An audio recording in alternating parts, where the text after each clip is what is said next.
Bom dia. Gravação de Juízes, capítulo 10. Volte a clamar ao Senhor. Após a morte de Abimeleque, levanta-se para libertar Israel um homem da tribo de Issacar, chamado Tolá, liderando-a por 23 anos. Depois dele veio Jair, da tribo de Gileade, e reina sobre Israel por mais 22 anos. Ele teve 30 filhos, que montavam 30 jumentos e que tinham autoridade sobre 30 cidades, que até hoje são chamadas de povoados de Jair, e ficam em Gileade. Mas após a morte de Jair, que parece ter sido um tempo de paz, o povo torna a servir aos deuses Baalins, às imagens de Astarote, aos deuses de Arã, aos deuses de Sidom, ao deus de Moabe, aos deuses dos Amonitas e aos deuses dos Filisteus.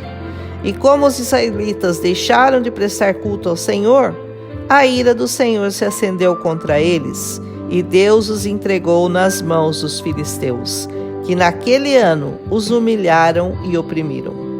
Por 18 anos os oprimiram, e os amonitas cruzaram o Jordão para lutar contra Judá, Benjamim e Efraim, o que causou grande angústia em Israel.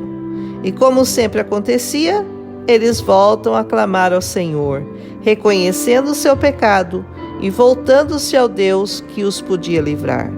Ao que o Senhor lhes respondeu: clamem aos deuses que vocês escolheram, que eles os livrem na hora do aperto. Versículo 14. Os israelitas então dizem: nós pecamos, faze conosco o que achares melhor, mas te rogamos, livra-nos agora. Versículo 15.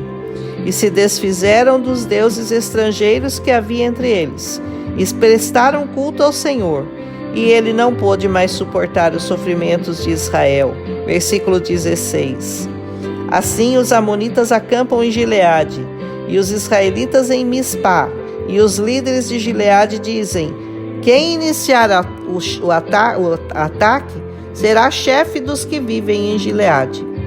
Aprenda a clamar ao Senhor quando seus inimigos te cercarem, te oprimirem e vierem contra você.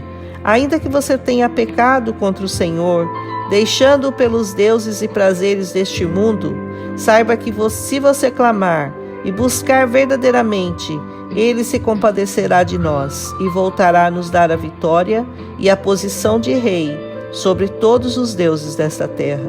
Pegue suas armas espirituais, vá à luta e seja coroado rei, seja o dono da sua própria vida e não se deixe dominar pelos vícios, pelas imundícies desse mundo e pelo pecado que tão de perto nos rodeia.